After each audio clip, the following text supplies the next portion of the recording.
you get to see a ConsoleRequired stream. Isn't that exciting? Um, so anyway, for anyone who's just joining us, this is the backup plan. I'm glad that I made this. You know why I was so quiet last night, Sal? Is because No. I was making this, and I am so glad that I made this, like all the layouts and stuff, just in case something had happened. Um, and literally the next day, we're good to go. So anyway, so what's up, man? How are you doing? I'm good. I'm just chilling out, hanging out with you guys. Wait, why is my really? I'm glad it's not me. Here I am I've been about there. to. I'm about to draw, and Especially when you got like an event going on and things break down, it's the worst. oh yeah, you know. One of the most frustrating breakdowns like this I ever had was in theater. We were doing a Terry Pratchett production, and part of what we had for our setup for tech is we had a digital projection screen as part of this extended sets, and then like it was this whole thing. And just as the show was starting, our first show, like Tech Week had gone perfectly, everything was going great. Well, as perfect as they do, right? Because theater. Right. And just as the show was starting, the fucking projector overheated. And you know how you, like projectors put up that overheating Yeah. warning on the screen? Yeah, so that started happening for like the first half hour of the show. So we had to scramble to go get some fans, and like the show had to start. Like there was no way to not start the show. So we had to go and scramble and get some fans and put some fans on the projector and like figure out a different way to mount it so that it had more ventilation. And yeah, yeah, that was intense. And it was our debut night of the show. So Yeah. yeah, man, it This happens. is this is even better because this is actually one of the first times that my pin doesn't work. So man, Oh, cool. it's it's really not wanting us. I can draw with a mouse. I'll do it. I will. The show must go on. The show must go on. That's right. I just don't understand why today is of all days. Yeah, fuck it. All right, fuck it. I'm drawing with a mouse, That's everybody. This is that's what how we're it doing. be. All All right, right. let's do it. Okay, I'll show you how good old CR does it. Also, you can't see a whole bunch of menuing because it doesn't capture very well. But yeah, let's do it. Yeah. So we're gonna see a CR mandala creation, or mandala. Cool. Yeah, fucking sure. I hate being compared to. Mandalay. I gosh, I look at some of those in the stores and I'm like, man, they're literally copy and pasted. Like they'll draw something. Oh here, like they'll draw something and then they'll just like take this and like paste it, paste it, paste it, and I'm like, ugh, like I don't know. I don't see the joy in that, even though I'm using a symmetry tool. You know. Man, I really wish my pen worked. This is gonna be this is gonna be a little rough. This is gonna be a little rough. I just like that Spectre Phase link. My current character is a piece of bread that uses Mage Hand to carry itself. All right, Sal. So tell me about yourself, even though I don't. You know, it's what Well, do you what do you want to do? know? What do you What do? do I do? What do you I do? do I do everything, dude. Exactly. How many things do you do? How many? All right, so let's go down the list. Mm-hmm. I'll try to condense it. So, visual art. So that includes illustration, comic art, animation, storyboard, video effects, filmmaking. I mentioned theater earlier. Um, I do sculpture work. Most of my sculpture work these days is focused on sculpting with cement, which is a lot of Cement. fun. Cement, That's yeah, interesting. yeah. I can drop some samples in the chat of some That's of that stuff. that's really cool. Um, yeah, the cement's interesting. So the reason the cement sculpts it became a thing is I wrecked my arm one time from doing too much art. Yeah, I From get that. pushing too much. I was spending like 14 hours a day at, studying and just hammering away and working hard, right? Yeah. The whole work hard, get good, all that bullshit. And my arm got wrecked, and I wasn't basically the long story short of that is I wasn't able to draw or paint or play video games or play keyboard or guitar, which are also things that I do, or type or anything for like 6 months. all I I could really do is just sit on the couch and watch stuff, and that was making me nuts. I'm not man, a sit on the couch and watch stuff for hours on end kind of person. Like that's 6 not. months, dude. That's a long time. It's a long time. And I was going nuts, and I also had a big show that year. And I was, originally the plan was to bring a bunch of new materials for the show, and the show was booked, the table's paid for, etc. And I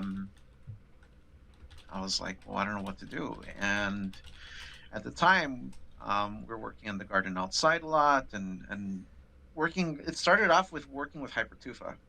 Hypertufa is interesting. If anybody who's watching doesn't know what hypertufa is a mixture of a moss, like a moss seed compound with cement, and you basically make sculptures out of it, like water fountains or logs or things like that for your backyard or for your garden or things like that.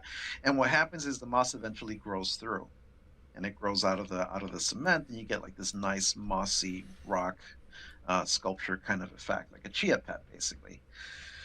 And so I was experimenting with that, but as I was mixing the cement, I learned that mixing the cement felt really good on my hands, like going in with my hands and then like kneading the cement and everything. And I thought, oh, maybe this could be a thing. And So then that's where from there, I the started kind cement of, kink kind of came in. You're like, yeah, ooh, that's where it came in. That's right. can rub this And all over my body. Hell yeah. yeah, no, and it felt good on my joints. Because here's the thing about when my arm got fucked up is it started off with like a sharp pain in the ball joint of my thumb of my drawing hand, Mm-hmm. and that was somewhat tolerable, and I could put up with it and massage it and all that kind of shit. But where it got really bad was I'd get this sharp pain in between my pinky finger and my ring finger shooting up the back of my hand, and that was really bad. Oof. And even then I still kept pushing and like massaging it and putting ointments and tiger balm, all that kind of stuff. And well, I guess I just, I got too stubborn about it, and my body made me pay for it, because what ended up happening is the pain shot up my forearm, and at its worst, it would go all the way up to my shoulder blade and like basically by my spine. Like my whole arm would just lock up, Oh, it's brutal. like a Wow. cramp, basically, like a Charlie horse, but for your arm. It was brutal. And so at first I thought, okay, I'll take a week off or two to like recover and just like massage my arm and that kind of thing. And then after a couple of weeks, I tried drawing again. Nope, within 10 minutes, the symptoms kicked in again right away, flared up. And then 2 weeks became a month, and then a month became 6 months. It was brutal. But anyway, going back to the cement. So yeah, it made all my joints feel really good. My forearm felt good. So I started thinking about, oh, maybe I can make some creepy sculptures. Not for the for initially it started out like let's do some creepy sculptures for the yard, like Mm-hmm. pot plants and or plant pots and things like that. Obviously like skulls. One of the things that really inspired me was if you remember the haunted forest levels from Mortal Kombat, Oh, the yeah. ones with the faces. Yeah, Mm-hmm. that's what I saw in my head. I was like, oh man, it'd be cool to make some tree stumps that look like those, and then plant things in them. And that's where it started. I'll drop a screenshot of one of those in the chat, Yeah, like one sure. of the first ones I did. So that's where it started, and as I was experimenting with this stuff, it became experimenting with mix things to mix in. And what I figured out is mixing in a vinyl adhesive and additive for the cement, for patching cement, ended up working a lot like clay. Oh, yeah, I'd And imagine. yeah, yeah. But here's the thing: is your sculpting time is really, really You're right. That's um, interesting to think about. a couple of hours. This was about your sculpting time. So it was a lot of like learning how to work with that, learning how to, and I already had a bunch of sculpting tools because sculpting was one of my things. I did sculpting for like makeup, so for doing like prosthetics and that kind of thing. Right. Um, and sculpting like with Sculpey, making little figurines and things is another one of my things. But so I had all the tools already, so I started learning how to use the tools with the cement and like mixing water in occasionally and all of that. But one of the things that's interesting about working with cement is that it always pushes back, and I really like that about it because it kind of led to a lot of organic creation as I was working. um Here, you guys in the chat, let me know if you can see that, if that shows up. Let me see. Let me see. Let me see. Nope. Bad URL. That URL. Okay, what I'll do is I'll drop it in on Imgur.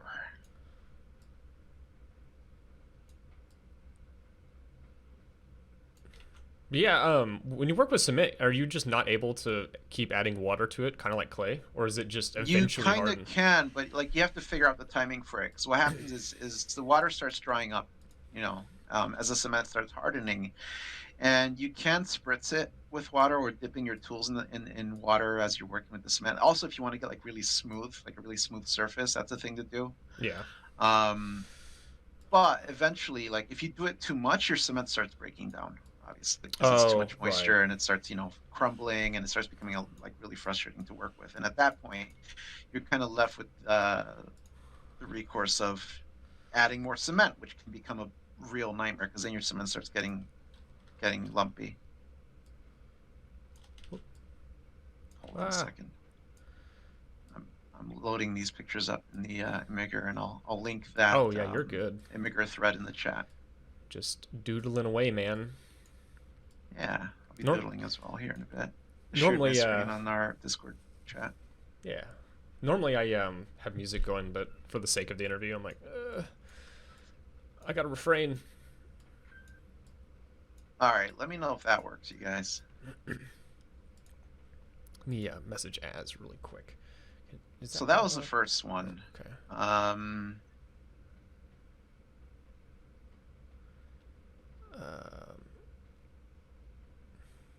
Hey Az, and I'll just start adding some of these images in the link that I posted. Hey Az, are you Cool. listening right now in the chat?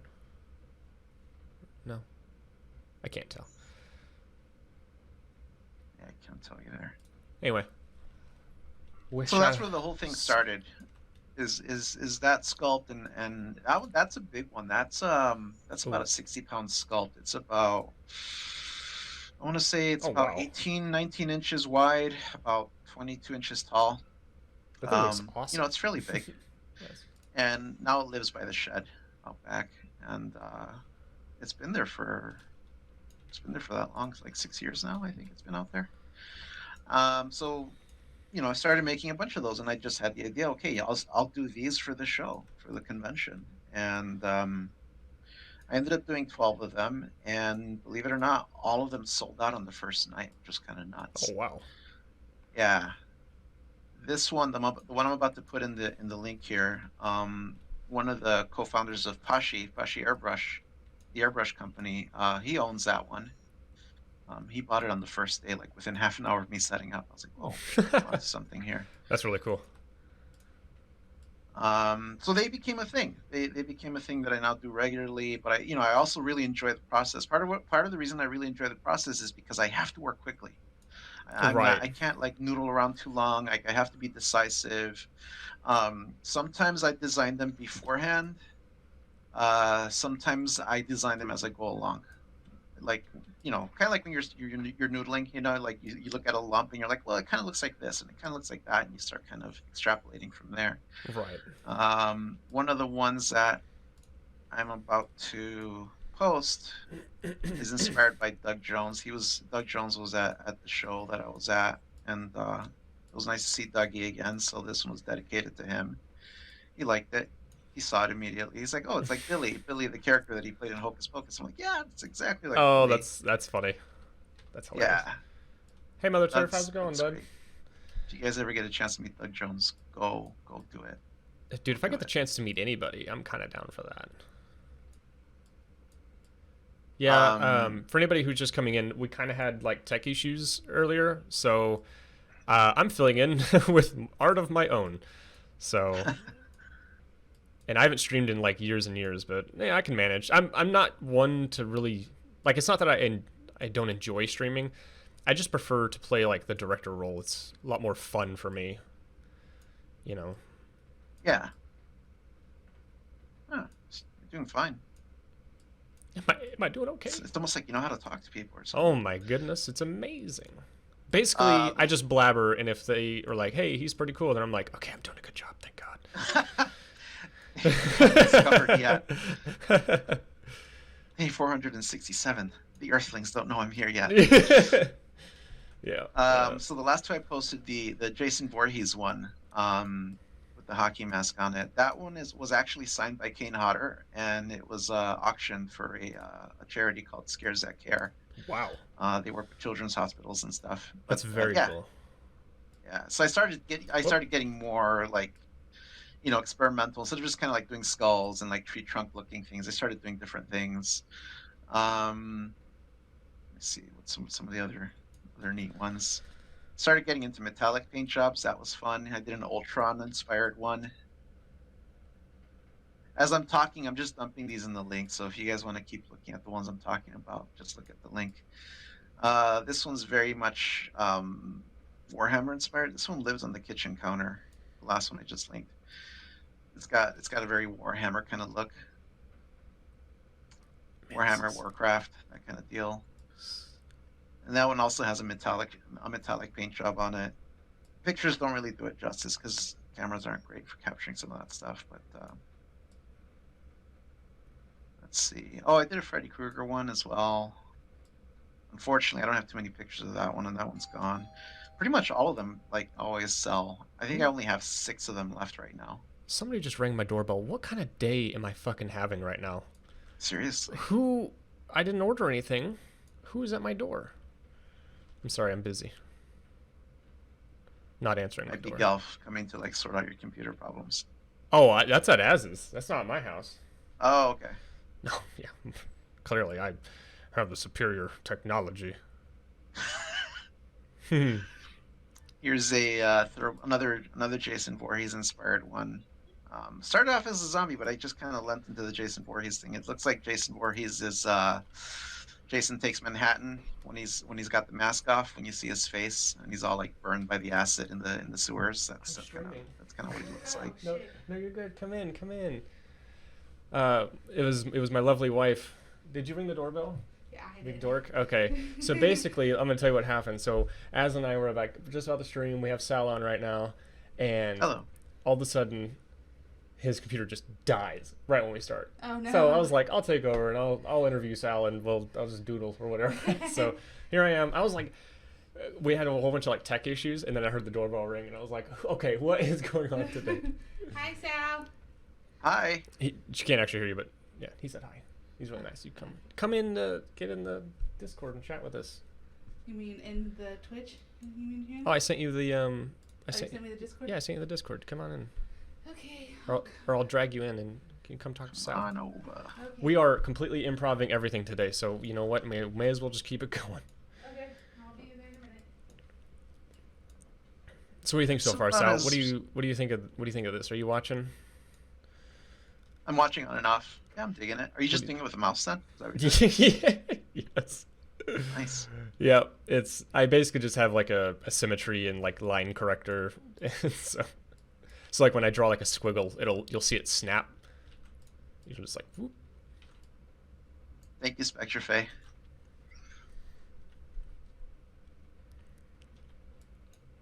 Let's see. Yeah, Yeah, it still has that organic look. Yeah, And, when I make stuff like this, it's all completely freeform. Like none of it's planned. I just kind of I just draw it and go, I think I like this, and then just let it go. art be like that sometimes. Art be like it do. What are you working as? Is this Sketchbook Pro? It is. You're the first person to really like do that, like right on the dot. To do what? You're just like, oh, is this Sketchbook? Like, yeah. What the fuck? I used to use Sketchbook quite a bit for a lot of my ink work because it was so smooth to work with. And then Clip Studio upped their game, and I was like, I'm on Clip Studio ever since for inking. Yeah, I don't really make really like detailed kind of, I like my abstract stuff. I'm a very simple man.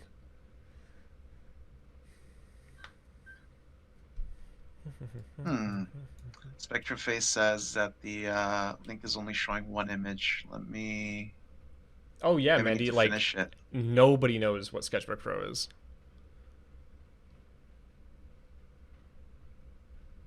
It's the poor man's program.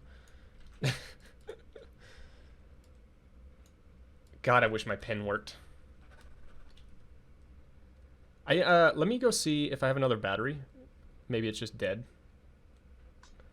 Sure. I'm gonna be right back. Stream Sal, you can entertain him if you Yeah, want. Mara, you can I'll jump in. tap dance or something. Yeah, Mara's in here. She could. Oh, she's deafened. Yeah, but it'll take 2 seconds. Yeah, no problem.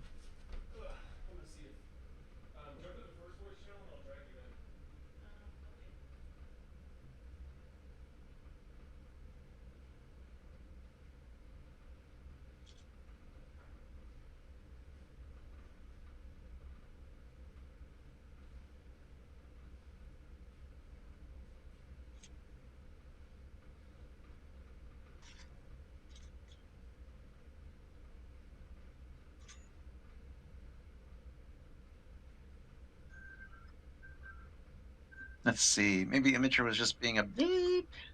Yeah, so you can hear the stream. Oh, right, muting yourself. Right. But now I see your. Oh, I saw your icon for a second there. Hey. Yeah. How you doing? Apparently, I can't.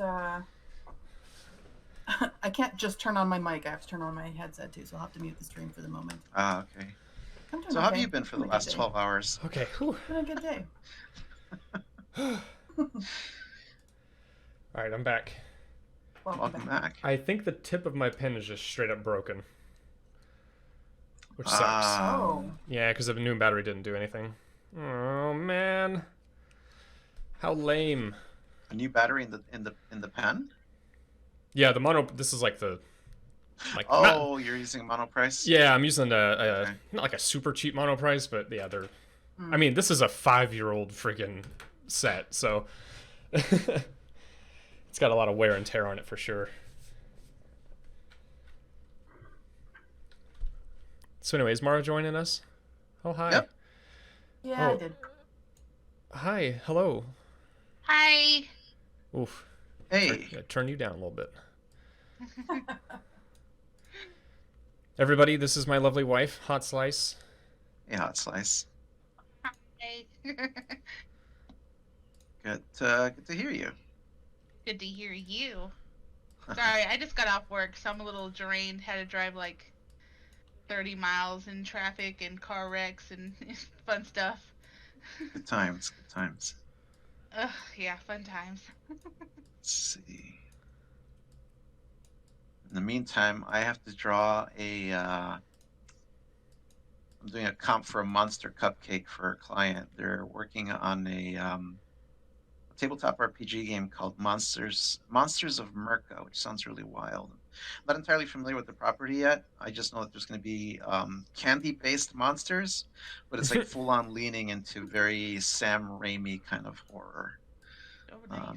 So I'm down for that.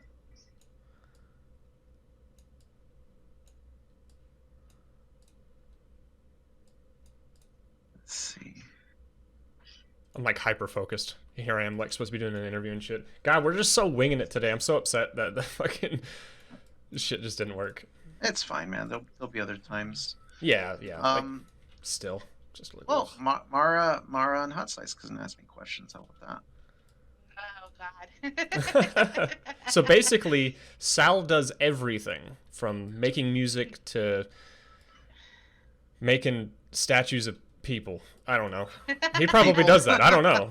I've done statues of people. No. Oh yeah, I was talking about that, right? So yeah, visual stuff, sculpture work, storyboarding. I've worked in film, theater, tabletop gaming, digital gaming. Yeah, and then yeah, music. So I play keyboard. I play piano, bass, guitar, percussion, a lot of percussion, but mostly like hand percussion. I haven't learned how to play trap very well yet. The whole hands and feet doing things articulately at the same time doesn't quite work for me yet. But yeah, I mean, look, and some of you guys who've watched my streams, like you've heard me say this before. Like for me, all of it is just storytelling. All of it is just tools for expression and storytelling. And it doesn't matter if I'm doing a makeup job on somebody. It doesn't matter if I'm sculpting one of these cement pot things, or doing a piece of like an illustration or a comic or whatever it is. It's all storytelling, right? Storyboarding, you're doing storytelling within every shot. writing obviously is storytelling, but it's all creating experiences and telling stories. And I approach music the same way. I have a band, and it's me and two other main people. It's Hanaki Zedek and Steve Larson, the Miskatonic. And we've been at it for a while as well. We've only done like a couple of live shows. Most of our stuff has just been like scoring short films and just kind of doing our own music and that sort of thing. We used to have all our music up on Groove Shark, but that's dead. So we're currently working on trying to figure out a way to like put it all on Bandcamp and probably going to be putting it all up on under my SoundCloud account Put it up on for the time Spotify. being. Hell yeah. What's that? Put it up on Spotify. Oh, I want to, but the thing with Spotify is if you want to be on as a Spotify artist, you have to be represented by a label. Really? hmm So there is a service that That's you can interesting. pay to essentially be like part of their membership, and they essentially act as your label, but you keep all your rights, which is really fantastic.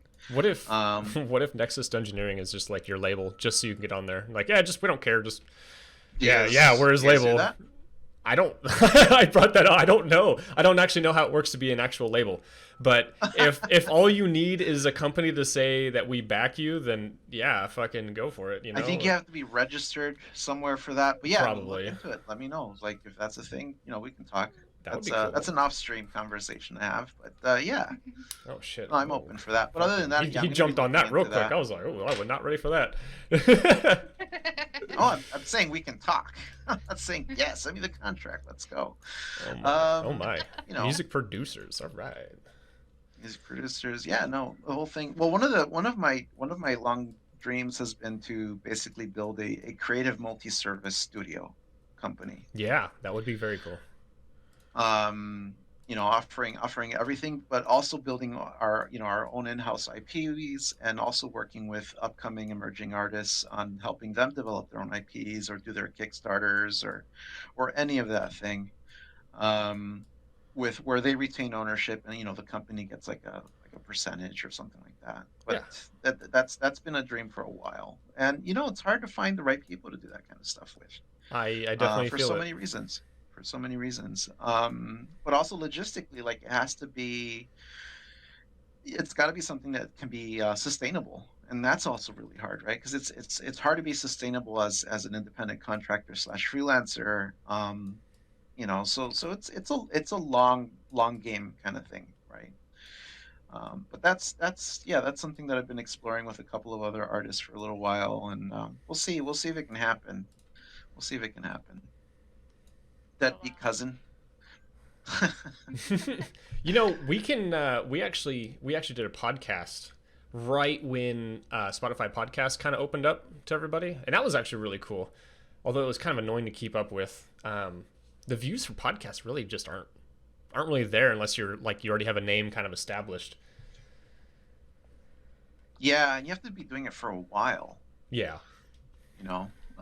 There's podcasts that I'm only just now discovering that have been around for like 4 or 5 years that I've never heard of, and it's this is like the kind of thing I was looking for, and yeah, and everything's getting really saturated. We've talked a little bit about this briefly in one of our previous conversations, but the whole idea that with social media and everything, we are all the products, right? We've become the products. We've become we've become the brands.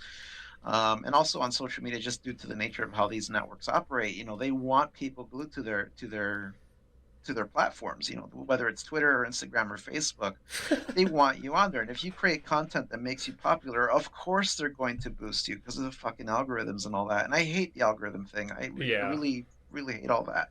But I get it. It's because if they can ensure that if you're popular and they can ensure that people are seeing your stuff and you're putting it out there, it's to their benefit that you continue being popular, you continue being visible and seen, and it kind of sucks because it's kind of like gatekeeping on behalf of someone else's profit. Right. I get it. I totally get that. So, Also, I'm done with this one. Congratulations. Go me. oh, well, that's great. But yeah.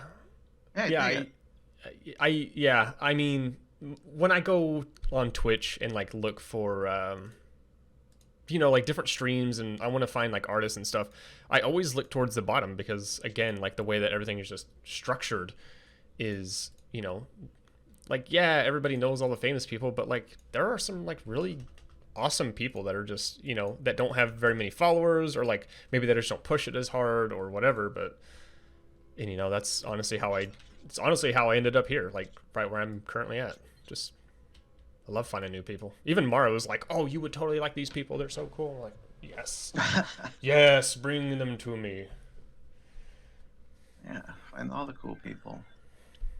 So, So I've that- got the questions that Yeah. Az asked me, if you want me to ask one or two of them. He gave you questions. Yeah, he gave me a list of questions before we even did my interview. Oh God. So did you want one? You're asking me, or you're asking CR? I'm not the I interviewer. mean, I'm asking both of you. I'm not the interviewer. Okay. I don't mind. Whatever. I'm here till 7, so bring it. All right. So, and I know this is part of like the general theme here, so this connects well to it. Okay. Can you? And you already kind of touched on this with your cement sculptures, but maybe there's another point as well. Has there been a hard time in your life that creativity helped you to get through, and would you be willing to share that? Well, that one definitely, the cement sculpts definitely ties into that. I mean, there's been so many. Like, it's an ongoing thing, right? Because Man, you live art. yeah, I do. I can't imagine not making stuff. I need it. I don't do art because I like it. I do it because I need it. It's very necessary. But man, there's so many examples. You know, I grew up in Chicago, not always in the best neighborhoods, so sometimes art was a good way to get through some of that stuff. Also to kind of like interpret it and explore it. I don't know. There's so many different ways I can go with that question. I'll go with a broad over-encompassing one. Humanity is disappointing. Humanity is disappointing, and I think that's one of the reasons I'm really attracted to like sci-fi and existential exploration and stuff like that. It's just because You want to be taken away. You're done with this shit. no, it's not even that. It's to explore like what the fuck is all this? Like, why are we so messed up? You know, Why just are- human beings. Like, what is consciousness, and why do some people seem to lack it so much? You know Oh what I mean? yeah. Oh God. Like- Now you got me worried. Like being an automaton. Like, so many of us are automatons. We think we're not, but we are. Go ahead and explain. So you know, well, do you believe everything you think? For a start. Oh. Everything I think. What do you mean? Yeah. Do you believe everything you think? Everything that's in your head. Do you Oh believe God, it he all? got me. Am I a lizard person? Oh no. You know, that's the kind of thing that I mean. Like your own thoughts. Like, do you believe everyone that you think? Do you question? You know, people are like, free thinker. I question everything. It's like, but you don't question yourself. So what the fuck's the point? I mean, You know, we're very easily conditioned, and we don't even know that we're being conditioned. it's true. You know, Um, it's kind of weird to kind of think about yourself, because you know people do set their own like morals and standards. Do they? I'm gonna take a second.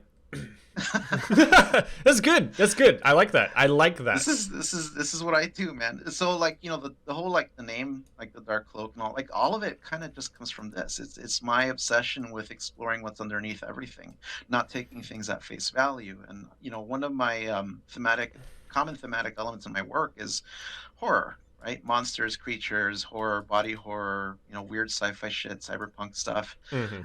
And this is why, because I think we're very accustomed to be very lazy-minded, even when we think we're not. Like, by default, we are.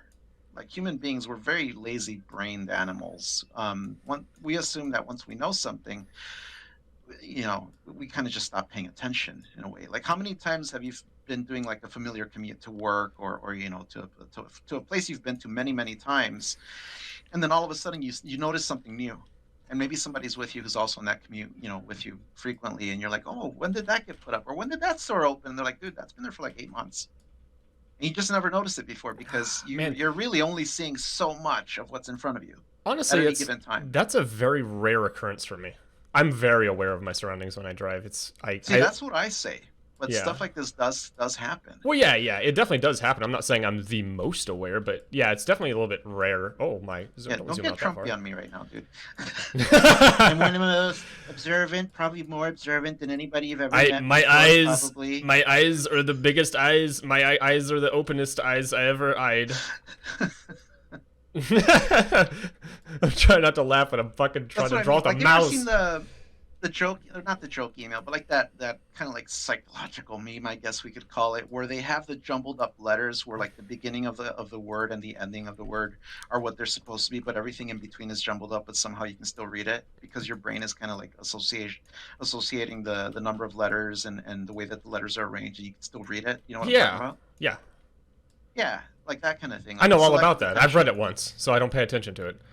Right. You know, so that kind of stuff, like all of that stuff, that stuff fascinates me, right? Because I'm a firm believer in checking yourself before you wreck yourself. So I have these moments where I actually, man, there were like it's only happened like a rare few times where like I shit you not, like I'll wake up one day and like I can just like read backwards like fluently, and then like Sure. 10 seconds after it'll just like go away. I'm like, whoa. Or like I'll type something and like mid sentence I'll spell a word backwards, and it would be like a short like 3-letter word or something, and I'm like, Sure. what? And it's not just your fingers flubbing up? No, it's like I think of the words as I type them, and all of a sudden it just like switches. It's almost like it's like a form of like weird dyslexia or something. Like Yeah, it's kind of like my first thought. I typo everything all the time. Like I type really fast and really loose, so I'm not really surprised that I typo so much. Is there something wrong with me, doctor? I don't know. If you're a lizard person, I don't know. What was it? Yeah, like that Sorry. kind of stuff fascinates me. Like it's yeah, check yourself before you wreck yourself. Is that's been a driver. So how it ties into the question, right? Like how does art get you through things? Is part of it is like ever since a very young age of realizing, you know, there's cause and effect. You're not a robot. You're not just a camera floating through. Are we though? Existence. Well, you can be. This is what I'm saying. A lot of people live that way. It's like the whole brain in the jar thing. A lot of us live that way. A lot of us just kind of go through the motions. A lot of us just do what we do because that's what we've always done. And then we say, she's like, well, this is just who I am. You know what I mean? Or don't tell me who I am, even though Lizard like, your pride. whole life you've been told who you are. And Right. That's what we behave from. So I'm a big fan of questioning all that stuff, questioning, you know, reality itself, but also yourself in that reality. What is a self? How do you know that that is a self, et cetera, et cetera, et cetera. Damn. We actually You know, had so that's kind of what I do. Like art is a way for me to explore that stuff as well in myself, but also like encouraging others to do that as well. Az and I had a stupid joke forming in the Taco Bell line the other day where we were talking about like the secret police issues and all that, and then I looked at him and I was like, are you secret police? He's like, I don't know, are you secret police? And I was like, you know what, that's a good fucking question. And that kind of ties into the where you're just talking about like you just assume it's like, I don't know, he could be fucking, who knows. My lizard person. What do you mean? Like how would you be a secret police and not know? No, like, okay, so the joke being like secret police, like you can't identify them, or like you wouldn't be able to for whatever reason anyway. And so we're talking about it, and then I was like, oh man, the secret police could be anybody. And then I was just like, are you secret police? Because he has a military background. And he's just like, I don't know, am I? And he's like, are you secret police? Like, I don't know. Well, it's like the whole, you know, like on the flip side of that, it's like the whole Antifa thing. Like, I'm not going to tell you if I was, so, and you wouldn't tell me if you were, so. This is like those social deduction games, Secret Hitler and those things. Yeah. Werewolf, witch hunt. That's hilarious. God. Man, you wouldn't know because it's a secret. Yeah. Yep. Yeah, it's like some Battlestar Galactica shit where like you don't know when you're going to be activated. Must go to Walmart.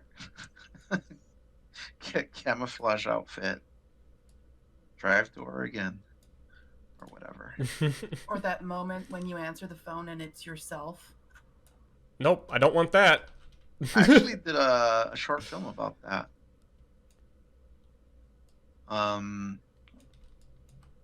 Let's see if I can find it and drop you guys a link. Oh yeah, make sure to like promote all your stuff. Like tell people where they can find you and all that, and we can put it. You can put in links in the chat. There's no bot that's gonna slap you, so at any point Okay. just feel free. Cool, thank you. No, don't blur. I don't want to blur. Blurb. Yeah, so one of the things that's interesting about this gig that I'm doing is it also involves candy zombies, which are a lot of fun. Zombies Nice. that have candy corn for bones and like their flesh is made out of like gummy, That's cute. gummy material. Yeah. So I'm gonna have fun with that. But they want me specifically to kind of just like really go out and really lean into the creepy aspect. Like they don't want it to be cute. They want it to be like like gory get that candy, visceral- like yeah, like that's it's candy, but it's gory. Like something, like I said, like some real Sam Raimi, like Evil that's Dead. a kind cool of, idea. I've never really thought of doing aesthetic something like that. sensibilities.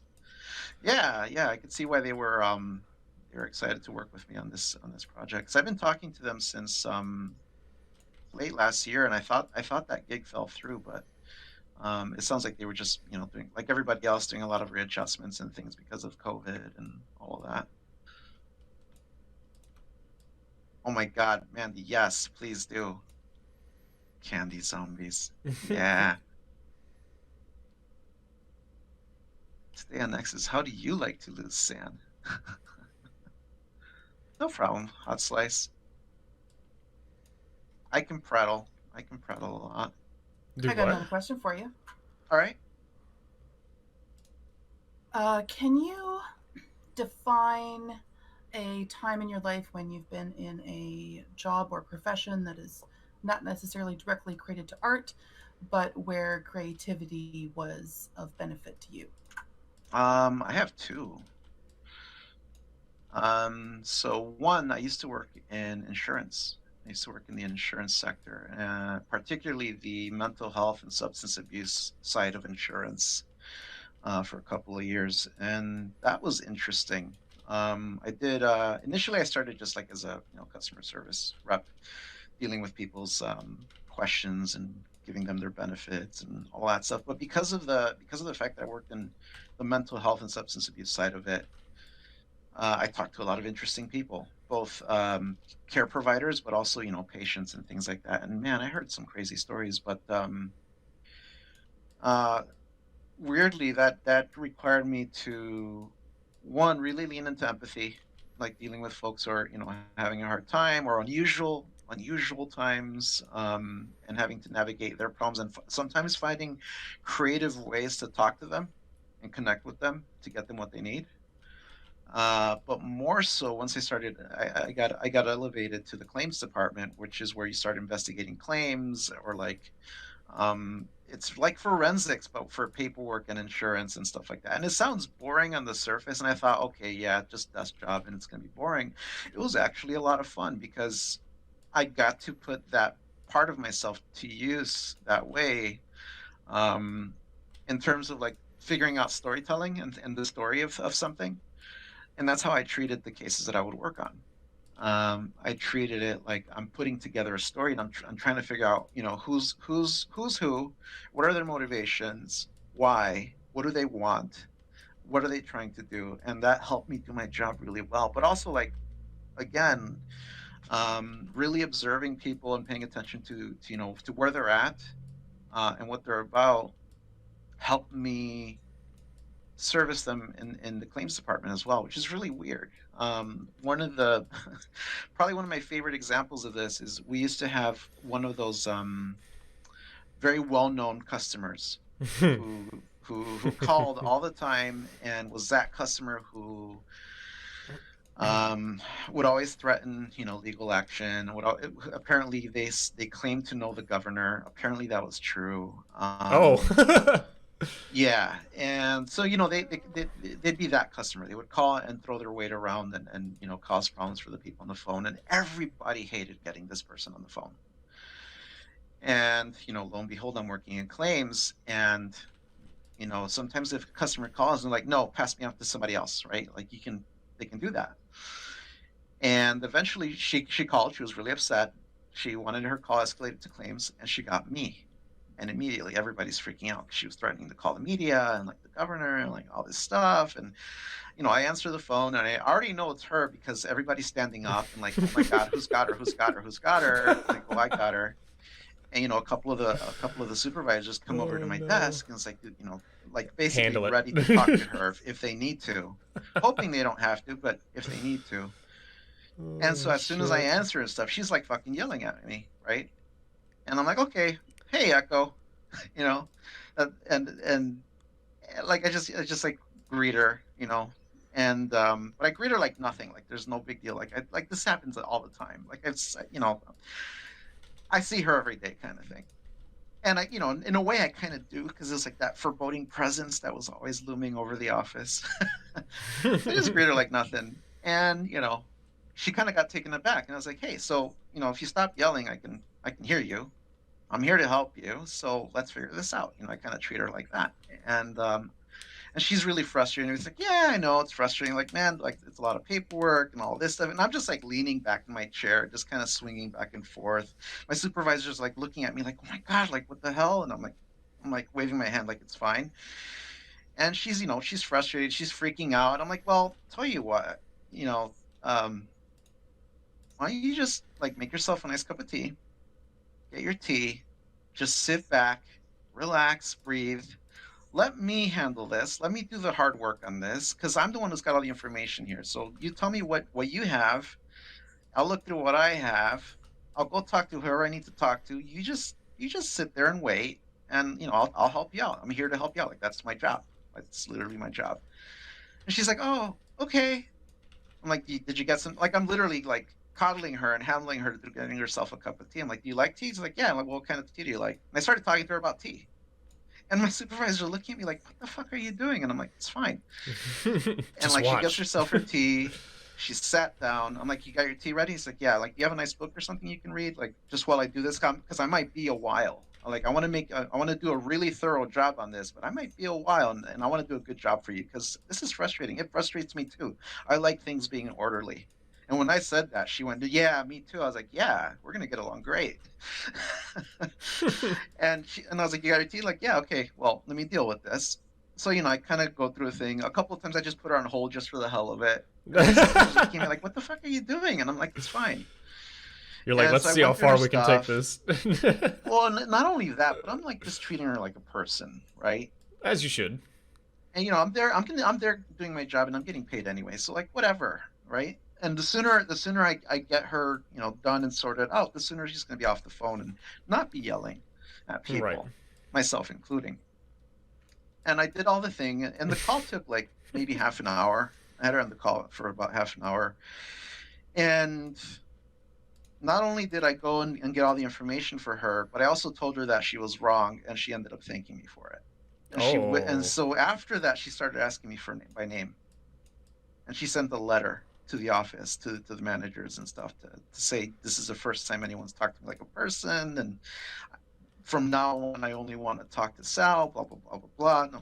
And people were just like, what the fuck did you do to her? I'm like, I just fucking told her to relax and have some tea. There's nothing magical here. I just told her to relax.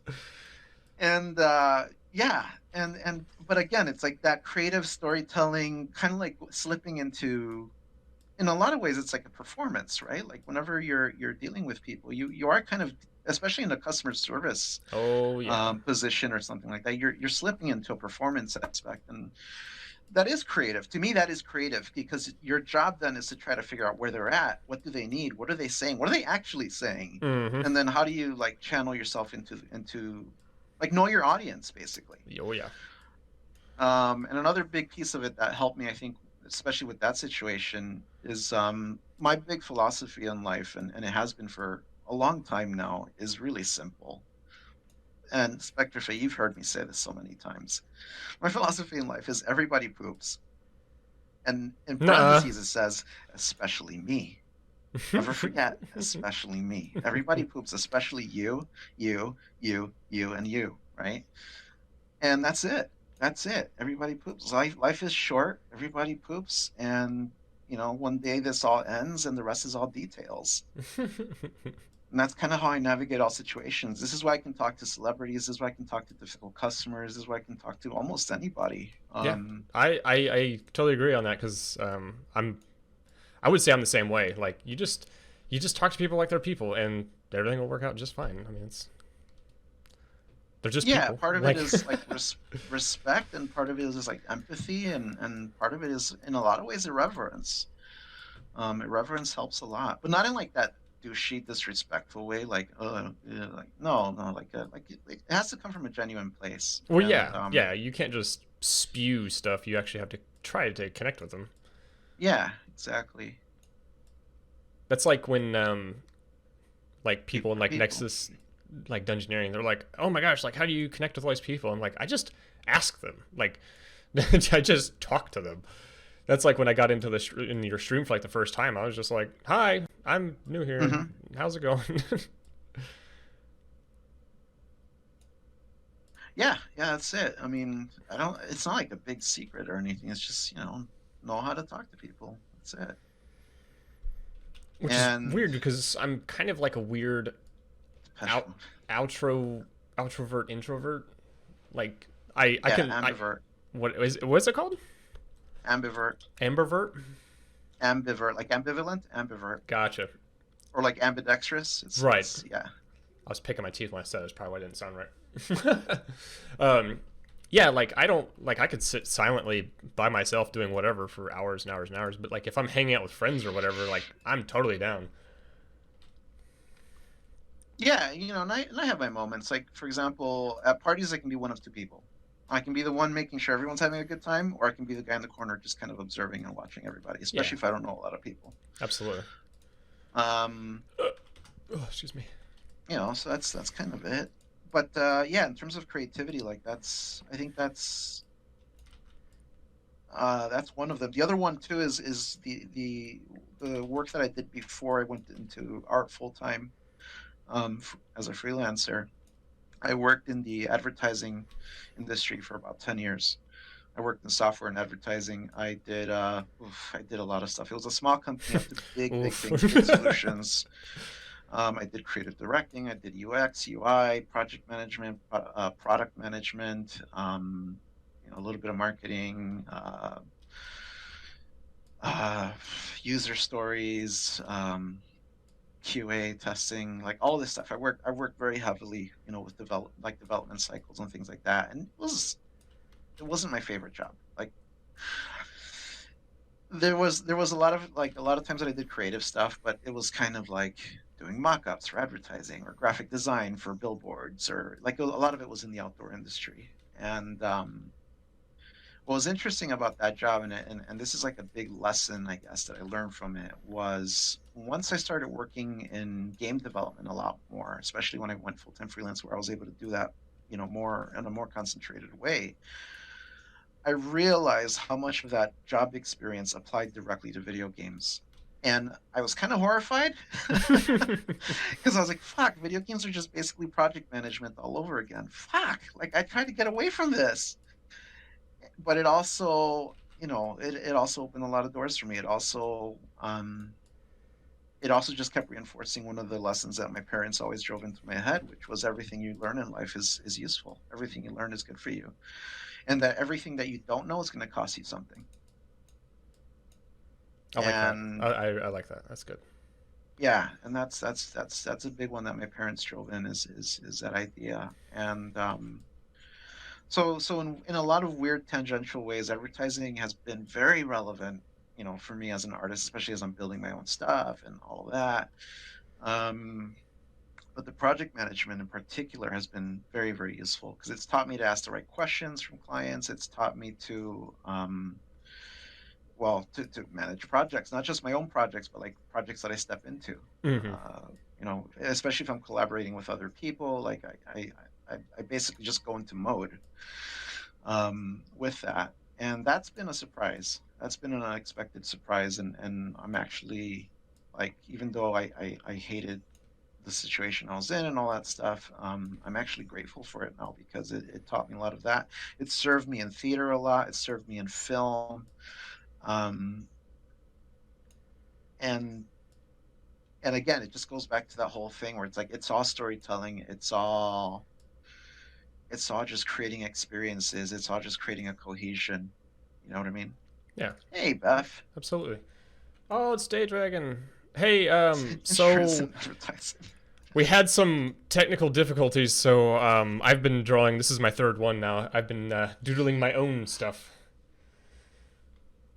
Oh, and Ame, hi, hello. Hello, everybody. Yep, this is the Hello. improv, wait, what? Yeah, improv, CR stream. Improv-dala. Sorry. But yeah, Improv-dala? what? What did you just call me? Improv-dala. The Improv-dala stream. Sounds like Updog in here. Oh, yeah? Ah, dang, did I try, didn't get that one past you, did I? No. Oh god, Hey, I would Beth. have been fucking ecstatic if I would have got you. Oh man, that would have been. What did you get me? I would have clipped that and I would have paraded that around town. What did you get me?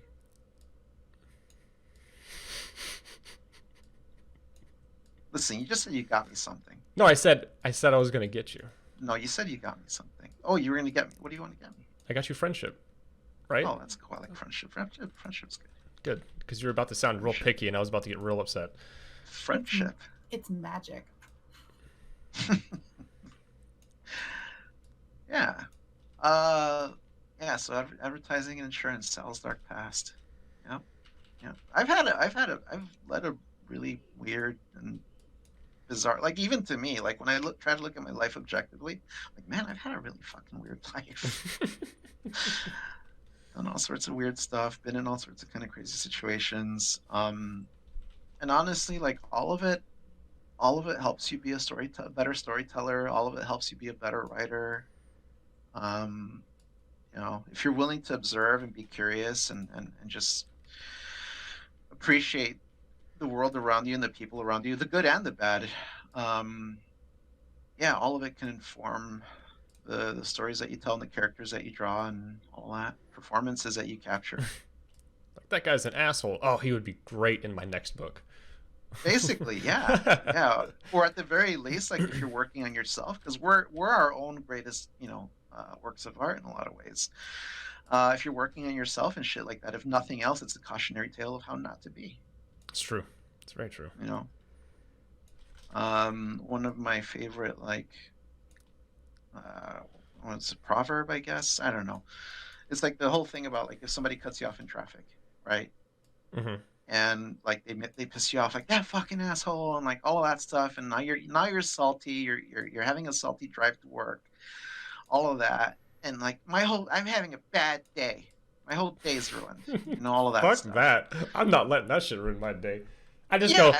it's I just go. Man, that guy's a dick, and then I just continue driving. Because like, if you let that person define your whole day, like, you're basically letting them define who you are for the rest of that day, and it's like, are you gonna give them that much fucking power just because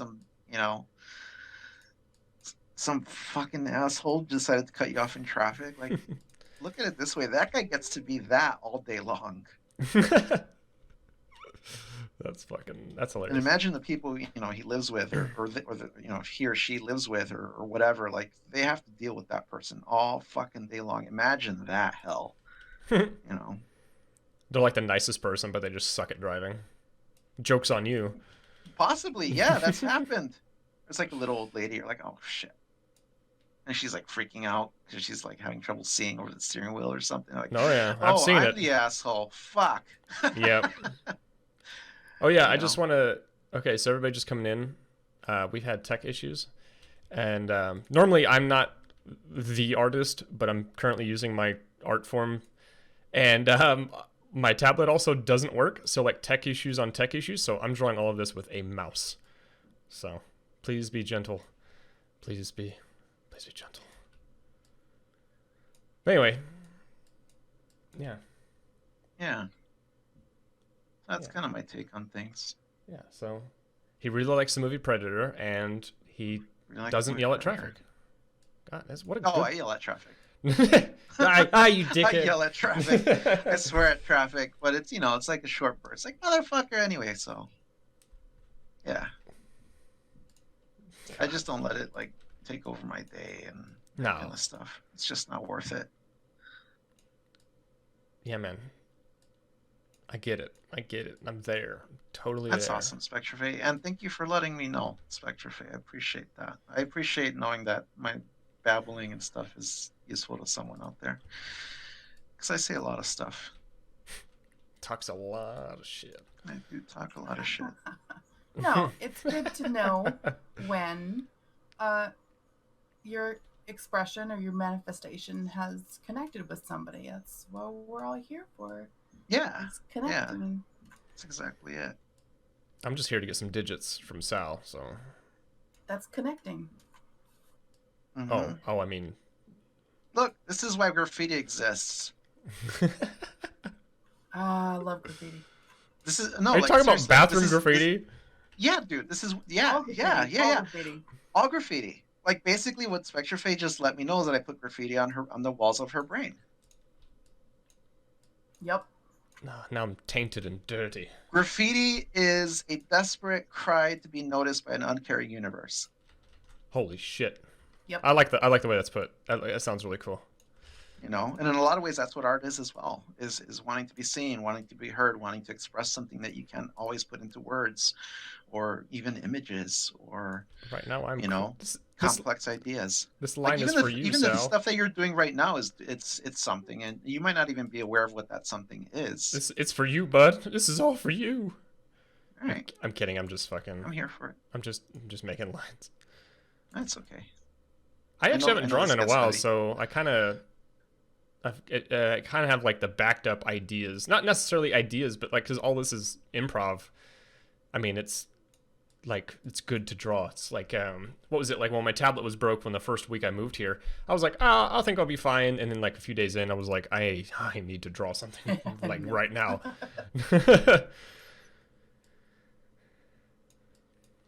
Hell yeah. Hell yeah, can I get a hell yeah? I'm surprised Action's not in here. What a jerk. Did you invite him? Yeah. Oh, okay. Yeah. Alright. Yeah. That's the thing. It tells me nothing. Ghosted me. Straight up ghosted. I mean, get used to it, man. Straight some up people- ghosted. Have got a lot on their plate. Lives. I'm fucking with him. It's fine. Lives. Lives. Lives. Lives. But I think in general, people don't necessarily want to come sit on the interview because we don't want to take the focus away from the interviewee. Right. That's No. actually exactly what I told Az. Because we're thinking about having Gelf on because Gelf really wanted to talk with Sal, but she was occupied. Oh, So- I mean, okay, so bath stuff bombs doesn't are like you important. this way. So you got Bath stuck. bombs are important. Dude, can I tell you guys a secret? Can you? Is it your secret? I don't to know. tell? Is it? Do I believe And the if you do, secret? is it still a secret? It's a very good point. Is it a secret if everybody that hears it maintains it as a secret? Are you the secret police? You're live Are you the secret police? on Twitch. I don't know. I don't know. You're live on Twitch. No, but Yeah. so something we learn in like mental health and mental health support is like, and in spiritual circles as well. Stories belong to the people who they belong to. So like, I'm not going to tell Sal's story. I can only tell my own story, and I think secrets sure. fall into the same category. Yeah, so don't personally. gossip about me, okay? Thank you. No, yeah, it ties into like agency. I'm a big fan of like agency and conversations about personal agency and choice. And you know this, Vector Fate, like it almost comes up in almost every single fucking stream I do. The mentorship stuff that I do is a big, like a lot of it is stemmed in agency as well. It's all in not just designing and like aspiring to be who you want to be, but like what does that mean actually? Like what does it mean to have agency? All that stuff. What does it mean to be alive? What does it mean? And here's the thing, it doesn't mean anything. I meant that as a joke, and I figured, oh, he's gonna run with it. No, Let's, no, let's no, hear no. it. No. But no, I'm glad you said it. Like, here's Thank the you. thing, man. Like, even in Thank you. jokes, there's a lot of Go ahead. information. I know. That's the Is thing. this a cry for help? Am I a tortured soul? You might be. Oh, I don't know. God. That's your question to That's answer. okay. I'm creating pain right now on a canvas. Hmm. Just these circles represent my struggle. Listen, we're not here to psychoanalyze you. We're here to talk about my art. I mean, speak for yourself. I It's true. psychoanalyze everybody all the time. Shh, I was just trying keep to it make to him feel myself. better. I was trying to make him feel better. You were trying to what? Oh God, I've been sabotaged. I'm compromised. There we go. Man, drawing with a mouse sucks. Thanks, Reaver. This is awful. Did you? I really like this one. This one's turned out really cool. Oh, when I worked in yeah, this one's cool. This one's a lot less organic than some of the other ones you've shown me. It's more. This one looks like ahead. a stained glass window to me. Yep, I was gonna say it Yeah. feels very stained glass. Yep, that's exactly. Yeah, what looks I like was it gonna say. belongs on a building of some kind. I'm It's got so a very architectural. like It's the brick pattern. I think that creates that feeling. yeah. When you talk about art creating a story, that's what I do for like every single one of my pieces, and so like. I actually held myself back because I wanted to hear what you guys were gonna say, and you guys said stained glass, and I was like, yep, it looks like stained glass to me. So, and like everything that I've shown you, you're like, oh yeah, it looks like this and this, and I'm like, that is spot on to what I was aiming for. Yeah, like the last one you did had like ocean vibes Yep, going on. yep. That's a big thing is just like druidic, oceanic kind of, stained glass looking stuff. I don't know. I really don't. Like I said, this is all improv. Like the next thing that I will create is the thing that I think of at that exact moment. So I mean, it's a weird art form. And that's what I've done for like my entire, like I have a 25-page coloring book that was like my test run, and then I'm sitting on 100 pages right now for my next one, and I mean those are all completely like all improv. Like, so it's a cool little series. I can't wait to get that published. I'm actually working with. Do you know who Jorge Lacera is?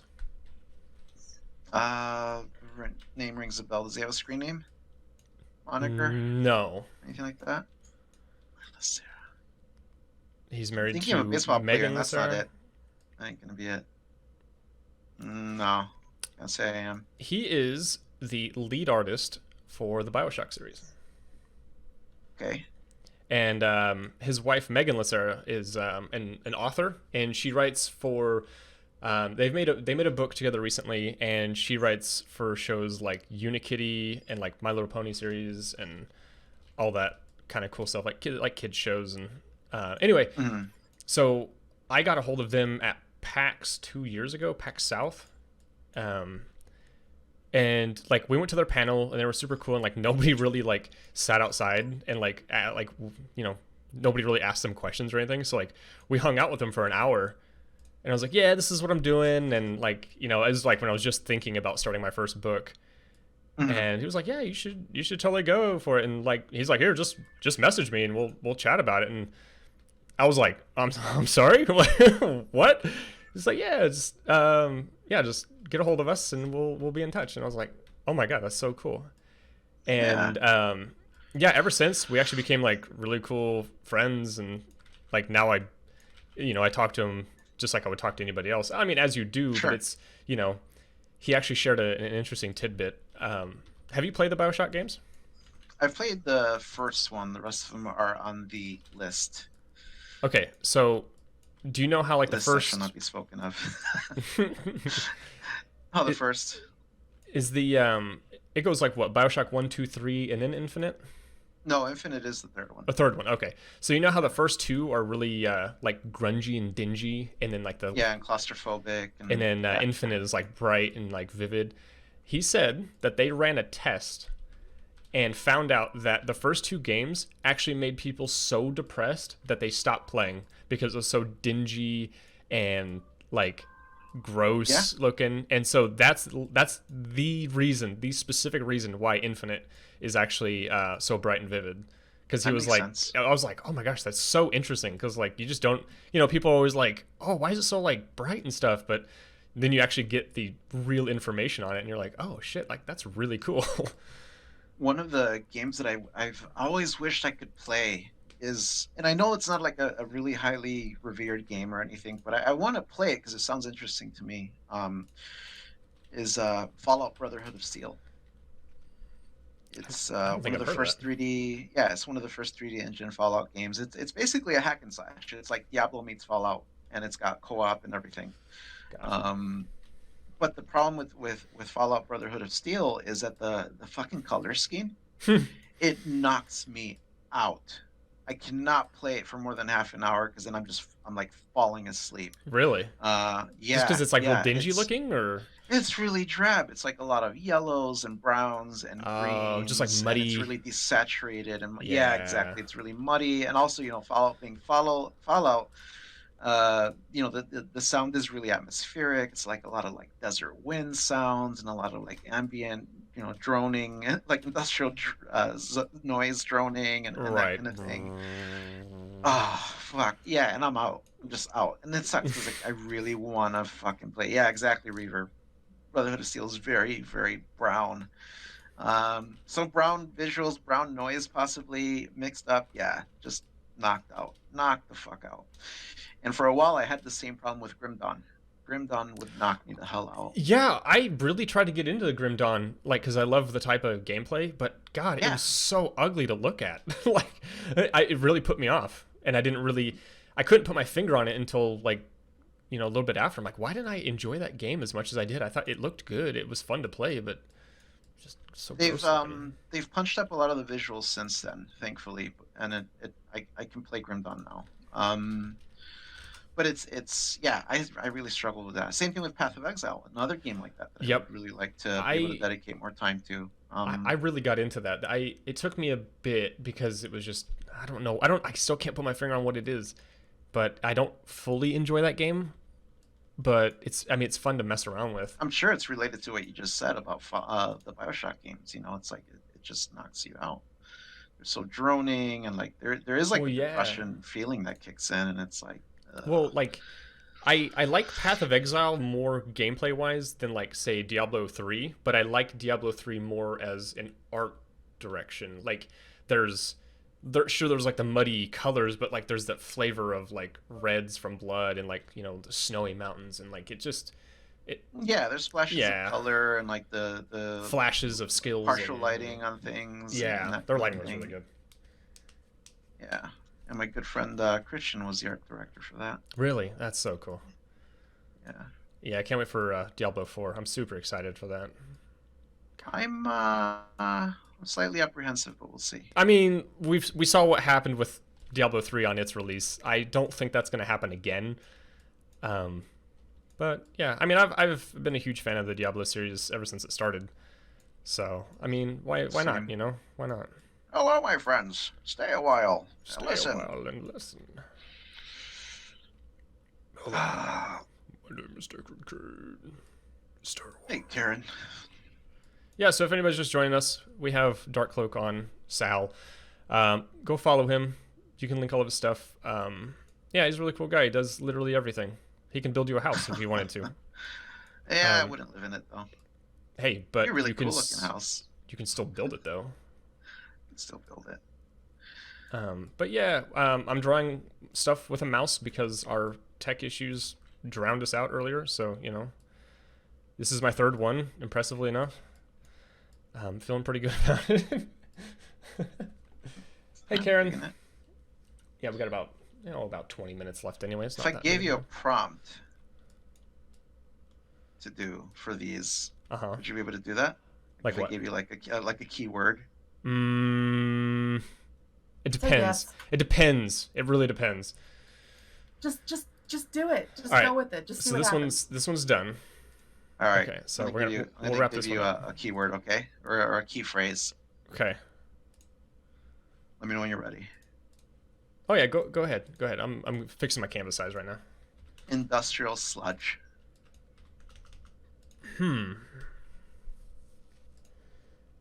Interesting. I've never really drawn like sludgy material. Let's see. It doesn't have to be material. Right. That's the key phrase. That's the Hmm. prompt, industrial sludge, and you can just kind of do with that whatever comes to mind.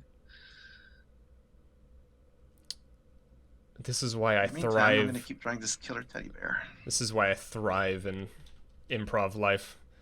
Let's see. Mm-hmm. Sure, let's do a little challenge of my own here. Let's go in chat.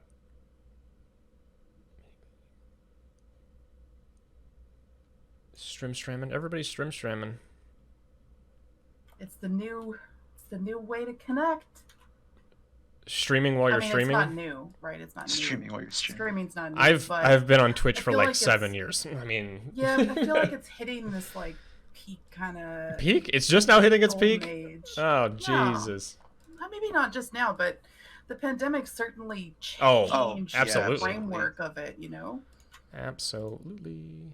That's one of the things that I've been talking a lot about lately when like in regards to figuring out this whole being an artist thing and online presence and all that shit, is the idea that we have now what advertisers like want more than anything else, and that's a captive audience. Mhm. A lot of people are stuck at home, a lot of all that, and advertisers fucking want that. Like, it's the reason why advertisers fought so hard to be in the movie theater scenes as a space, and product placement in movies is why it's a big deal. It's because you have a captive audience, and now like everyone's a fucking captive audience. And as people who create stuff for online, like you have that, but also it takes a lot of readjustment because there's also a lot of people who've lost their jobs and a lot of creative people who are trying to figure things out. The theater industry the stage theater industry has been hit really hard. Film industry has been hit really hard. Gaming industry, surprisingly, like they're adjusting really quickly because of being able to work remotely from home and all that. And one of the things that they're discovering is, surprise, surprise, people are more productive. I fucking love it, dude. I love that. Imagine that. And I'm really curious and hopeful that it'll start making some or facilitating some meaningful change in the gaming industry in regards to like the crunch culture and all that stuff. Oh God, yeah. Yep. I totally forgot about that. You and Gelf and Co. talked about it on your podcast one time, I know. Yep. At least once. Yep. I do remember that. God, that podcast is making a return. It'll be under the Nexus Dungeoneering flag, but it'll still be the required podcast. We're gonna be setting that up at some point. It's gonna be more gaming related, where we just shoot the shit about video games. So that'll be fun. Cool. So if you want to come back on, talk video games, we'll be here. Yeah, I love video games. I'm always here. Well, God, I hope. Do a whole episode on I don't know, creepy video game music. Absolutely. Actually, yeah. Like that's what we want to do is get a theme of what the guest wants to talk about, and then we'll just bring it on and hell yeah. Like it won't be all this like stuff. It won't be like 2 hours. It'll probably be like an hour. But Sure, yeah. Most podcasts are like an hour and 15 minutes long. yeah. But yeah, like if you guys ever do a stream on or a podcast on like any of the things that I've talked about, like consciousness and agency, like this kind of shit, imposter syndrome and artists, and like that's a big one for me because that's what I do now for like as part of my work with the mentorship stuff that I do is I dig people out of their piles of crap. They build for themselves so that they can get out of their own way and get on with the work that they want to create, so that they can focus on what's in front of them at any given moment while they're creating, rather than what's in their heads about it. Yeah. Anxiety or like all the shoulds, like this should look this way or doesn't look like so and so's artwork, therefore I'm not an artist. Like all that kind of crap. It's Yep. Oh yeah. life is too short to drown in that stuff. But that's a bigger topic for another show or something, or just on my streams talking about that, because there's a whole ass like TED talk that comes with my mentorship, why I do it, how it started. Spectre Phase heard quite a bit of it, I'm sure, like about why it started and all that stuff and history and yeah. But dude, no, I love everything. I love music. I love movies. I love games. Part of my motivation for like getting people out of their imposter syndrome and stuff is because it just excites me to see people making cool shit like that, and also people stop being toxic with crap. Like when people post a really good piece of artwork and they go, I'm never gonna do this, haha, I'm just gonna quit being an artist, and like people laugh and everything. There's like this undercurrent of shittiness there, and then like people facilitate it. It's gotten better, but it's like it's still a thing, and it's I don't know, just I've always thought that's kind of gross. How much do you charge for your mentoring? So if someone were to approach me directly, my rates are higher, but right now on Patreon I offer a discount for my mentoring. And it's a sliding scale. So usually the way that I've got it set up is people can meet me for 2 hours a month, 4 hours a month, or hardcore is 6 hours a month. And initially it's like if you're doing I call it new game plus, and then hardcore mode because games. Let me go get the tiers really quick. I'll drop the link in the chat actually, if you don't mind. Do it.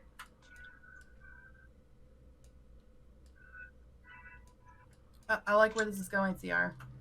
Really? Yeah. I have no fucking clue what I'm doing. I'm trying not to say anything because I don't want to influence it. I just want to see where you go with the prompt. Yep. Don't do it. I definitely understand that. If you guys want to know more about the mentorship thing and like, there's some testimonials and stuff there. There's the link for that. Sal is a very knowledgeable being, or lizard man. Who we don't actually know. I don't know either. I know, that's the fucking scary thing, dude. I think I'm just a speck of electricity, traveling through a pile of flesh. Yeah. And water. There's lots of water there too, for sure. That makes a lot of sense. Yeah. It's all vibes, man. Fucking mood. Oh, that's funny. I wish Patreon was like when you're looking at it as the Patreon page owner. It's so weird. Make it kind of weird to like go look at it the way it looks to everybody else. I have to like poke around. Here we go. I know. Okay, I hate that. I did that just the other day. I was like, oh my god, this is so tedious to like go look at the page. So my mentorship tiers are 4 of them. I have one which is called multiplayer, which gives you access to the mentorship community section of my Discord channel. And there, one of the things that we do is once a month, we do like topic talks. And topic talks can be anything. It can be like failure, it can be like time management, it can be all sorts of different things. And yeah, we just do like a group discussion, kind of like a group workshop. So that's like the multiplayer mode. It's good, but I would also advise that it's not as effective as one-on-one mentorship is, because one-on-one is directly catered to you, to each person, and like where they're at in their head, but also where they're at in their artwork. The program's called the Artist Doing Being Mentorship. Doing is skill, fundamentals, things like composition, anatomy, lighting, color theory, etc. Whereas being is more about the mindset. It's more about your relationship with yourself, with your artwork, the things you think about, how that impacts your work, how you treat yourself, how you treat your work, all that sort of thing. And then from there, it's the direct one-on-one stuff. So the new game is $120 a month. For that, you get we meet for 2 hours each month. And then after that, it's the new game plus. It's $220, and that's 2 hours every 2 weeks. Or we divide up those 4 hours once we get rolling. Where we meet once a week, or however you want to break that work down. And again, like we get very adaptive to how the person's moving along. And then there's hardcore mode, which is 2 hours every week. So yeah, it's actually 8 hours at $400 a month. So like you get a significant discount, but it's hardcore for a reason, because it's like we're tackling everything. We're going to be doing, I'll essentially act as your art director, or be your accountability buddy, or like basically help you stay on task with your personal goals. If you want to be, an independent artist working on your own projects, or if your goal is to build a portfolio and go work for a studio, or whatever that looks like for you. Obviously, everyone's different. One of the things that's really interesting about the mentorship experience that I've had, though, is originally my intent was to work with primarily like visual artists, right? Like people who were doing concept art and illustration and that sort of thing. But I've worked with people across various creative spectrums. I've worked with a couple of musicians. I've worked with a couple of people who do theater, like stage theater stuff. Yeah, and so it's the way this stuff resonates with people is really interesting. I've worked with one writer. So but for me, like the entry point for me and like kind of where it starts is the visual artist stuff, but I'm not limited to just that, which is another reason it's kind of a good thing that I've had the breadth of experience that I've had is even if I don't know 100% about something, I at least have the language and stuff like that to go research it and help that person get on their way with those things, or get them in touch with people who could answer some of those questions, or go find out from those people, depending on what the question is or what the issue that we're running into is. Can I just like pay you like hardcore, and then we could just like hang out and chill? I mean, we could. It's Okay. your money, your time. Just don't be surprised if I deep dive if you say some stupid shit or something that's like, well, tell me more about that. Why are you saying that? I like doing that, like just in general. It's just interesting to think about. It's like why why do I do the things that I do? That's a good thing to do. If one day you wake up in the morning and you found you've become a hideous vermin, well, why? Yeah, what? Well, I guess this is my life now. Yeah, don't even question it. If you wake up, just don't even question it. Just, yep, this is me. This is my life now. Little Kafka for you guys there. Fucking story is so weird.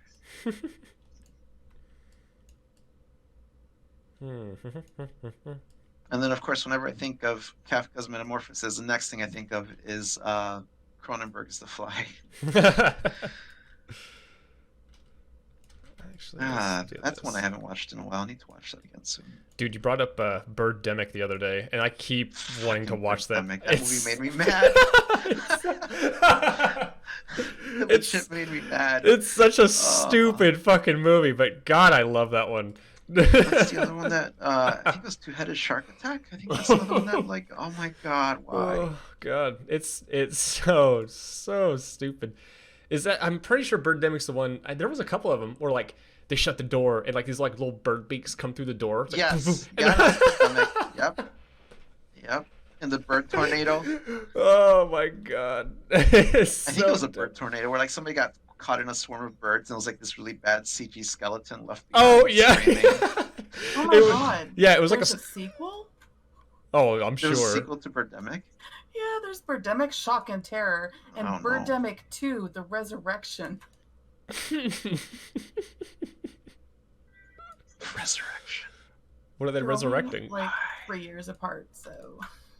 Oh God, that's so fucking hilarious. I love it. I love that scene with the door. It's just like boo boo boo, and then they're like quack, quack, quack, quack, and their little beaks are moving. Mine. I'm gonna do that. I have to make that edit tonight. Oh my God. I think somebody already has. Oh, I'm sure. Yeah. Oh fuck, that would be hilarious. Frogs. Frogs.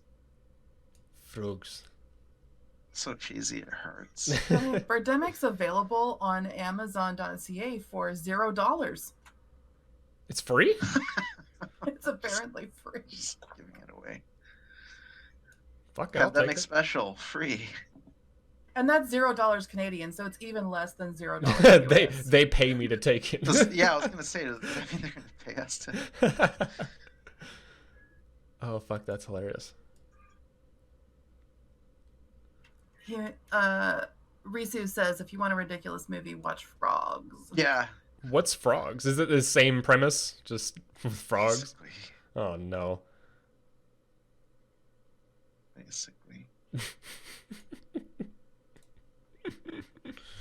Oh my God, it's so good.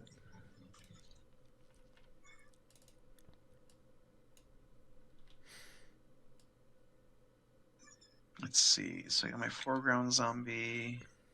Are you working on some pixel art right now? No, I'm working on an actual illustration Oh, for this, dope. a full page illustration for this job that I was talking about. Oh, cool. Yeah, real art. Ooh. art. Oh, that Thanks. pixel art stuff. Oh, I thought you were attacking me. I was like, fuck, dude. No, No. it's attacking myself. Fuck, dude. whole, like, Come on my pixel show art. and... What a Some dick. people are like, pixie. No, man. I fucking love pixel art. Are you kidding me? Yeah.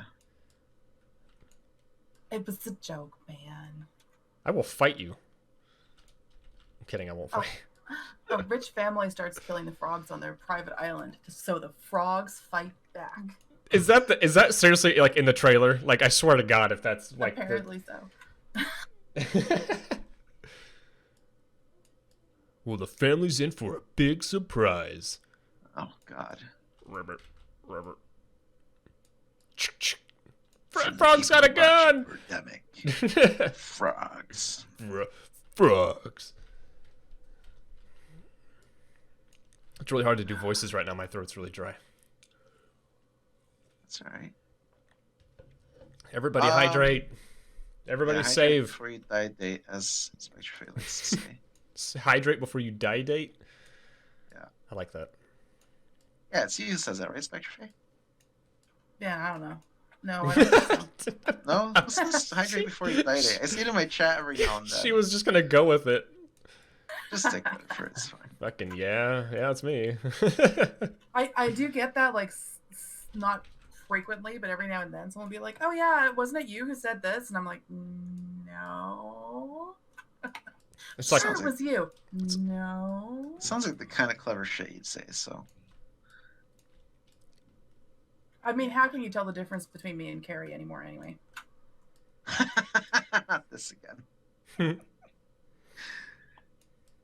Well, you don't tell me that I ruin everything. That's Carrie's job. Right, and I like that hot pink color. I fucking You love do. it. It makes me so happy. Carrie goes nuts. She hates it. She does. You talking about like your stream layouts and stuff? Yeah. Carrie's renamed herself the Cheerful Shroud, and she's gonna be like the joke is that she's like my nemesis, but she's actually like more curmudgeonly than I am, and basically blames me for everything. Oh God. Yeah, but That's I know great. her secret. What's her secret? She's actually a big softie underneath all that. Oh, she is. Yeah, Carrie's great. Uh-oh, secret's out. Carrie's Risu says Moshroud. Frogs is I'm from calling her Moshroud now. 1972. It says, but the family gets terrorized by frogs, snakes, and even butterflies. Butterflies. Butterfly in the sky. I can fly Just twice read as that. high. The frogs were gone. Butterflies. Thanks for the follow. We got a follow from our buddy Garrett when we were offline. He's a developer for Black Ice. Sal, thank you. And Ronald Maxwell, who will be on the 20th. Thank you guys so much. Sweet. You guys are dolls. Oh yeah, Garrett will also be on the 18th. So yeah, cool. Got cool people. Yeah. You'll have Andy on? Did I hear that right? Who? Maddie's on August 19th. Yeah, Mandy is on the Nice. 19th. Actually, if you guys want to keep up with the Discord, if you guys want to join the Discord, we can get that linked. There's a schedule tab in there that I update every time, like every other week. Like I try to, if it says open and you want to be a part of it, then you can just get a hold of me and I will put you in there. Other than that, you can see who is going to be coming up. Like after DarkCloak next week, it'll be Axion, Karen, and Shinto Studios. And then the following week after that will be Garrett, who's the developer for Black Ice, Mandy, and then Ron. So, Nice. yeah, we got a full list going here. It's pretty cool. So exciting. Oh, also, can you guys do a test real quick? Are the panels down below the Nexus Dungeoneering, are they functioning? I put them in the other day and I just didn't really check. But everything should be down there. Twitter, Discord, and Instagram, as well as the stream schedule. Person, woman, man, camera, TV. Oh god. What'd you just say to me? Did I get it right? Yeah, I think so. I don't remember because I can't see the picture on the wall. Sorry, you said test, and that's the first thing that popped into my head. What was the actual test? My brain went completely somewhere else. That was way too good. Oh, fuck. I don't know what the fuck you're talking about, Sal. Look, it's really simple. There's some tests. They're really difficult, but no one else can get this test but me, because I probably have the best memory of anyone you've ever met. But you know, it's a question number 28. And then they tell you you have the first question, but then you have question number 14, and it might be, here's some 5 words, and it's like person, man, woman, camera, TV. It's really hard. Probably most people can get it, but I can't. You don't know about that? What the fuck are you talking about? Oh, I'll send you something later. Some of the people watching probably know what I'm talking about. Is it part of like a movie or something, or is it No. just No, a I show? wish it was part of a movie. It'd be fucking great, no. but no, it's not. It's part of the reality that we live in. Oh no. I can confirm, CR, the panels are working and they look fabulous. Thank you. And I didn't make them. To the hour. All Oh right. fuck, we are. Oh fuck. Oh shit, we're out of Now- time. Gelf has posted that she's over at CJ's trying to fix stuff. Okay. Doesn't know if she'll make it on or not. Well, it's fine. But- We'll find somebody to host. Well, I was And gonna say then- the Mandy's live. Let's see. I am following her. Let's go over to her. Yeah, let's go ahead and wrap up. What do you think, Sal, my man? do you Yeah, think? not what I was expecting, but I like where this is going. This is more sci-fi than I was expecting. I know. I was starting with like pipe-ish industrial, and then I started getting more sci-fi, and then I thought sci-fi industrial, and then I was like, I'm You just know gonna what drop the sludge. It as I'm looking at it, it reminds me of a very specific object. Oh yeah. Yeah, let me look at it. Autobots behold, the matrix of leadership. Oh god. All right, stream's fucking closing down. We're out of here. Autobots transform and roll out. That was really good. That was actually pretty on point. Oh fuck. I'm gonna get my voice mod on, okay? And we're gonna have a party, so. Sure. Anyway, there is the Discord link if you guys want to join that, or click the link what's down below. Feel free to follow the DarkCloak, aka Sal. He does everything. Join his Discord. There's a lot of creatives in there that you can get in touch with. Oh yeah, we don't have a fucking bot, so just twitch.tv/ yeah. Make this vector fade. There you go. Just I was hoping as I stalled for time, people would start throwing stuff in the. So yeah, we're gonna go raid the Mandy. She was really cool. We talked with her last night, and she was in chat today. And she's a really cool artist. She's actually working on a thing that we had a private show yesterday, and this is what she was working on. So anyway, yeah, thank you guys for joining. Sorry for the tech issues, but you got to see the creative side of CR for once. It's been a while. Yeah. Hopefully you don't see that ever again. No. And I will be streaming again for sure on Monday, late afternoon. What time? Probably starting around 5 o'clock is when I've been starting lately. Time zone? Yeah, Central Time. Oh, you're Monday, in... So I stream every Monday and every Wednesday. Wait, where are you located? I thought you were I'm east. no. I'm in Minneapolis. Oh, that's right. Oh, that is right. Yeah, Chicago, born and raised, and living in Minneapolis now. So yeah, Central Time. Monday at 5 o'clock is usually around. It's got a little bit loose. Mondays are a little bit loosey goosey, but Wednesday nights I stream at 7 p.m. Heck And yeah. then I'll be streaming more often now that I'm almost done with the studio setup Ooh, in the new space. And I'm going to be expanding my streams. I'll be doing music streams. I'll be doing some more traditional art streams, showing my inking process. I'll also start doing some traditional art stream inking some of the stuff for the Kickstarter that I did earlier this year with Jessica Pong, called Invocultus. I think that's linked in my Twitch channel, so if you guys want to know more about that. Damn. It's a Lovecraftian, well, not really Lovecraftian. It's Eldritch horror, space, cosmic crazy body horror nonsense done for Kickstarter's RPG zine, but you guys can see it there. But yeah, thanks for having me, man. It's been a pleasure. I'm hoping we can do a redo with Az, so I can see him throw down with that 3D shit. Yeah, that sucks. We'll do some more testing and we'll get you rescheduled or something. Hi, my name is ConsoleRequired. Some of you may know me as Brandon or CR. I hope you guys had a great time, because I know I did.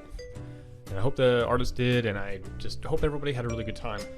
Thank you so much for watching, following, giving us your time and or money, financial support, if that's even a thing by the time this even releases. I'm pre-recording all these. I don't give a fuck. Feel free to follow all the artists, follow the cast members. We work really hard on this stuff. It's a lot. It's 3 in the morning right now, actually, as I'm recording all of these.